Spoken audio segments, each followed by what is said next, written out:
Just like every other child, I love to have fun. I love to go out with my friends, play games on the computer, watch TV, and just overall have a good time. But also, like every other child, I had to do my chores before I did that. And that was probably my least favorite thing at the time. My mom hated things that were messy. She would feel so stressed out. She felt so much more calm and collected and happy when the house was clean, when our rooms were all cleaned up and everything was wiped down. I was probably the most problem child with that. So I remember one specific time that I really wanted to play the computer game Poptropica, if you know it. It's great. And my mom told me, Mary, you need to go clean your room before. I had the messiest room.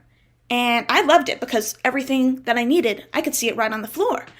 I had clothes strewn across the bed and in my closet, not hung up. And I had random potions that I had made just in little vases on the dresser.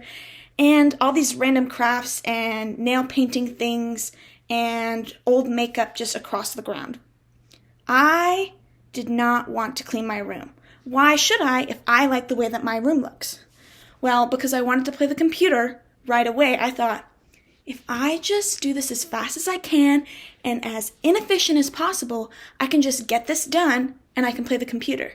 So not thinking through that my mom has hawk eyes and is a person that can see things, I just stuffed things under the bed, put them under blankets, just hid them in the closet, basically doing the minimal effort, bare bones of what I needed to do and just covering it up, because I was going to get it out anyways. Doesn't matter.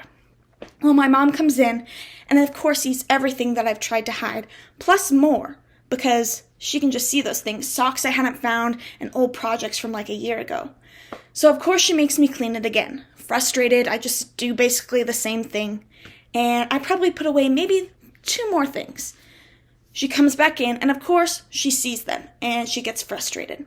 So we go back and forth several times on this. I hide some things, put away others. She comes in and sees them, and we're getting very frustrated with each other. Finally, I just decide, you know what? I'm going to clean my room. I'm just going to put everything away. And it didn't take as long as I thought it would. And once I was done, I felt so much better. I felt so much pride in what I had done. And my mom was happy with me too. But since it took me so long, there was no time to play the computer. It was time for dinner. I was so mad at myself. If I had just cleaned my room right the first time, I could be able to play the computer, my mom and I wouldn't feel mad at each other that day, and everything would have gone well. This is a principle that I still apply today that I've learned. Just because I can slide by and get through things doesn't mean that I should. We should all remember that no matter what, we should put in our most effort every single time. We should always do our best. And that's what I've learned from that story from my childhood.